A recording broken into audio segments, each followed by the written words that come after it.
नमस्कार दोस्तों, मैं रविश कुमार स्वागत करता हूं आपका आज की बड़ी खबरों में जो आपको जानना बेहद जरूरी है। तो चलिए बिना किसी देरी के नजर डालते हैं आज की बड़ी खबरों पर जो आपको जानना बेहद जरूरी है। प्रधानमंत्री नरेंद्र मोदी आज गुजरात दौरे पर हैं। वे भावनगर में भव्य रोड शो करेंगे और समुद्र से समृद्धि कार्यक्रम में हिस्सा लेंगे। इस दौरान स्थानीय लोगों और व्यापारिक समुदाय से संवाद करेंगे। कार्यक्रम का उद्देश्य समुद्री विकास और आर्थिक संभावनाओं को बढ़ावा देना है। सुरक्षा और व्यवस्थाओं के विशेष इंतजाम किए गए हैं। दिल्ली के कई स्कूलों, जिनमें डीपीएस द्वारका भी शामिल है, को ईमेल के जरिए बम धमकी मिली। सूचना मिलते ही पुलिस, बम स्क्वाड और डॉग स्क्वाड मौके पर पहुंचे। स्कूलों को खाली कराया गया और जांच शुरू की गई। हालांकि शुरुआती तलाशी में कुछ संदिग्ध नहीं मिला, लेकिन अभिभावकों और छात्रों में दहशत का माहौल रहा। बढ़ते हैं अगले खबर की ओर। दिल्ली के रोहिणी इलाके में पुलिस और गोगी गैंग के शूटरों के बीच मुठभेड़ हुई। इस दौरान पुलिस ने घेराबंदी कर 3 बदमाशों को गिरफ्तार किया। इनके पास से हथियार और कारतूस बरामद किए गए। बताया जा रहा है कि ये लोग किसी बड़ी वारदात की साजिश रच रहे थे।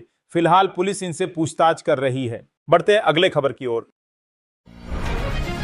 मणिपुर में असम राइफल्स के काफिले पर उग्रवादियों ने घात लगाकर हमला किया। अचानक हुई फायरिंग में 2 जवान शहीद हो गए, जबकि कई अन्य घायल बताए जा रहे हैं। घायल जवानों को नजदीकी अस्पताल में भर्ती कराया गया है। इलाके में सर्च ऑपरेशन चलाया जा रहा है और सुरक्षा बलों ने पूरे क्षेत्र को घेर लिया है। बढ़ते हैं अगले खबर की ओर।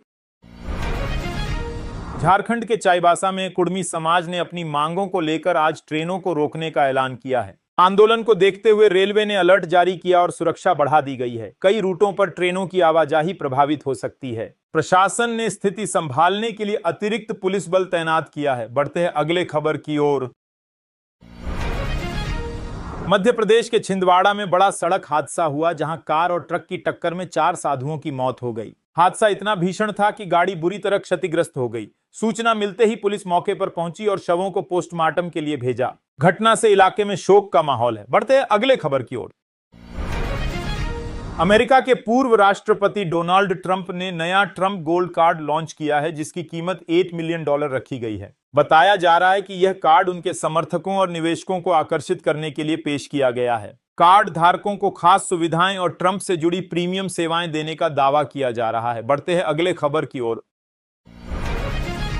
अमेरिका के राष्ट्रपति डोनाल्ड ट्रंप ने H-1B वीजा नियमों में बड़ा बदलाव किया है। अब नए एप्लीकेशन पर $1 लाख की भारी फीस ली जाएगी। इस फैसले से भारतीय आईटी प्रोफेशनल्स और छात्रों पर सीधा असर पड़ेगा। विशेषज्ञों का मानना है कि इससे अमेरिकी कंपनियों में भारतीयों के अवसर घट सकते हैं और वीजा प्रक्रिया और महंगी हो जाएगी। बढ़ते हैं अगले खबर की ओर। अमेरिका ने H-1B वीजा फीस बढ़ा दी है, जिस पर राहुल गांधी ने पीएम को कमजोर बताया। कांग्रेस अध्यक्ष मल्लिकार्जुन खड़गे ने भी सरकार पर निशाना साधते हुए कहा कि मोदी का नारा विदेश नीति नहीं है।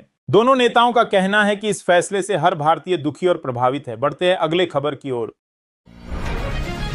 डोनाल्ड ट्रंप प्रशासन ने इजरायल को $6.4 अरब के हथियार बेचने का प्रस्ताव रखा है। इसी बीच गाजा पर इजरायल के हमले और तेज हो गए हैं, जिनमें कई लोगों की मौत और घायल होने की खबर है। इस सौदे पर अंतर्राष्ट्रीय स्तर पर विरोध की आशंका जताई जा रही है। क्षेत्र में तनाव और बढ़ सकता है। बढ़ते हैं अगले खबर की ओर। प्रधानमंत्री नरेंद्र मोदी आज गुजरात दौरे पर रहेंगे, जहां वे अहमदाबाद में रोड शो करेंगे। इसके अलावा पीएम कई बड़े प्रोजेक्ट्स का शिलान्यास और लोकार्पण भी करेंगे। इस दौरान सुरक्षा के कड़े इंतजाम किए गए हैं। भाजपा कार्यकर्ताओं और स्थानीय लोगों में पीएम के स्वागत को लेकर उत्साह है। दौरे को चुनावी दृष्टि से भी अहम माना जा रहा है। बढ़ते हैं अगले खबर की ओर। रॉबर्ट वाड्रा के मनी लॉन्ड्रिंग मामले की सुनवाई आज राउज एवेन्यू कोर्ट में होगी। इस मामले में वाड्रा और अन्य आरोपी के खिलाफ जांच चल रही है। कोर्ट में पेशियों के दौरान सबूत और गवाहों की दलीलों पर चर्चा होगी। राजनीतिक और आर्थिक दावों के चलते इस केस पर देश भर में नजरें बनी हुई हैं। बढ़ते हैं अगले खबर की ओर। दरभंगा से बेंगलुरु के लिए स्पाइस जेट की नई सीधी उड़ान आज से शुरू हो रही है। यह उड़ान हफ्ते में कई दिन संचालित होगी, जिससे यात्रियों को सफर में आसानी और समय की बचत होगी। एयरलाइन ने सुरक्षा और सुविधाओं को ध्यान में रखते हुए उड़ान की तैयारी पूरी कर ली है। यात्रियों में उत्साह देखा जा रहा है। बढ़ते हैं अगले खबर की ओर। पाकिस्तान के रक्षा मंत्री ख्वाजा आसिफ ने कहा कि सऊदी अरब को उसकी जरूरत पड़ने पर पाकिस्तान अपनी एटमी ताकत प्रदान कर सकता है। उन्होंने बताया, हमारे पास जो कुछ भी है उसे जरूरत पड़ने पर हम देंगे। इस बयान ने क्षेत्रीय सुरक्षा और परमाणु नीति को लेकर चर्चा और चिंता बढ़ा दी है। बढ़ते हैं अगले खबर की ओर। अमेरिकी सेना ने वेनेजुएला के पास तीसरा जहाज तबाह कर दिया। राष्ट्रपति डोनाल्ड ट्रंप ने इसे ड्रग सप्लाई रोकने का कदम बताया। ट्रंप ने कहा कि यह कार्रवाई मादक पदार्थों के अवैध प्रवाह को रोकने और क्षेत्र में सुरक्षा बनाए रखने के लिए की गई। इस घटना से अमेरिका वेनेजुएला संबंधों में तनाव बढ़ गया है। बढ़ते हैं अगले खबर की ओर। उधमपुर में सुरक्षा बल और आतंकियों के बीच मुठभेड़ जारी है। इस दौरान एक जवान शहीद हो गया। स्थानीय प्रशासन और पुलिस ने इलाके को घेरकर सर्च ऑपरेशन तेज कर दिया है। नागरिकों को सुरक्षा के लिए सतर्क रहने की सलाह दी गई है। मुठभेड़ में आतंकियों की संभावित स्थिति भी सक्रिय है। बढ़ते हैं अगले खबर की ओर। उत्तर प्रदेश में विधान परिषद की 11 सीटों के लिए तैयारियां शुरू हो गई हैं। चुनाव प्रक्रिया से पहले 30 सितंबर से मतदाता सूची का संशोधन कार्य शुरू होगा। चुनाव आयोग ने उम्मीदवारों और मतदाताओं को जरूरी निर्देश जारी किए हैं। अधिकारी सुनिश्चित कर रहे हैं कि सूची में नामों का सही और समय पर अपडेट किया जाना सुनिश्चित हो। बढ़ते हैं अगले खबर की ओर। आरजेडी से निकाले गए तेज प्रताप यादव अपनी बहन रोहिणी के समर्थन में सामने आए। उन्होंने आरोप लगाया कि तेजस्वी यादव केवल अपनी कुर्सी हथियाना चाहते हैं। तेज प्रताप ने पार्टी में अनुशासन और लोकतंत्र की बात करते हुए रोहिणी के पक्ष में आवाज उठाई। इस बयान के बाद आरजेडी में खींचतान बढ़ने की संभावना जताई जा रही है। बढ़ते हैं अगले खबर की ओर। भारत की कूटनीति ने अंतर्राष्ट्रीय स्तर पर ध्यान खींचा। संयुक्त राष्ट्र में भारत ने फिलिस्तीन के पक्ष में मतदान किया, जबकि इजरायल ने इसका विरोध किया। इस फैसले से भारत की विदेश नीति और संतुलित कूटनीतिक रुख की छवि मजबूत हुई है। विशेषज्ञ इसे क्षेत्रीय और वैश्विक राजनीति में महत्वपूर्ण कदम मान रहे हैं। बढ़ते हैं अगले खबर की ओर।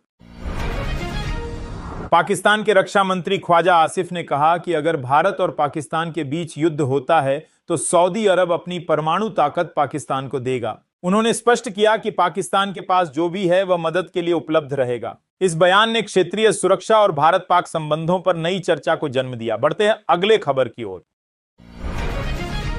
एनएसए अजीत डोभाल ने अपनी कनाडाई समकक्ष के साथ बैठक की। बैठक में दोनों देशों के बीच सुरक्षा सहयोग, आतंकवाद से निपटने की रणनीतियां और क्षेत्रीय स्थिरता जैसे महत्वपूर्ण मुद्दों पर चर्चा हुई। दोनों पक्षों ने साइबर सुरक्षा, खुफिया साझेदारी और सीमा पार आतंकवाद के खिलाफ सहयोग को और मजबूत करने पर सहमति जताई। बढ़ते हैं अगले खबर की ओर।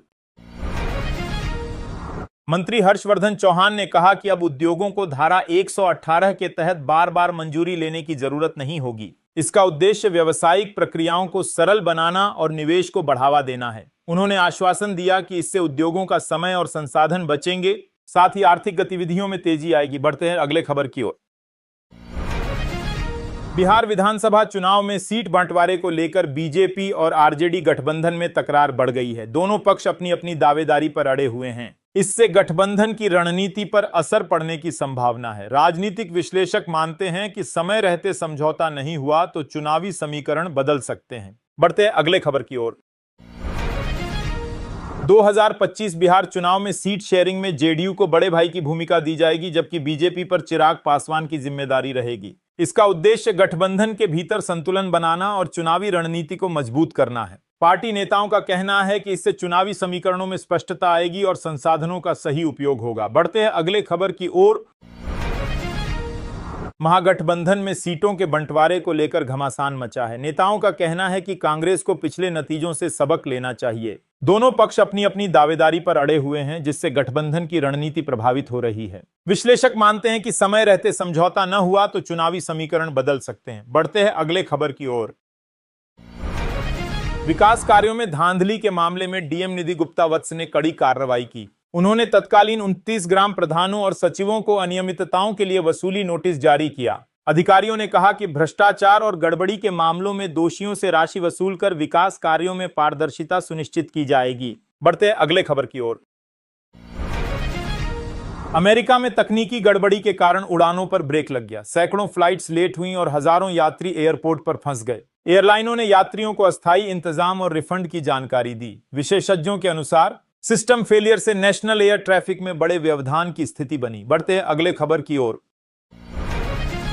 बागेश्वर में आइसक्रीम फैक्ट्री के पास एक व्यापारी का संदिग्ध शव मिलने से इलाके में सनसनी फैल गई। घटना की सूचना पर पुलिस मौके पर पहुंची और जांच शुरू कर दी है। स्थानीय लोगों में दहशत का माहौल है। पुलिस शव की पहचान, मौत के कारण और संभावित संलिप्तता की गहनता से जांच कर रही है। बढ़ते हैं अगले खबर की ओर।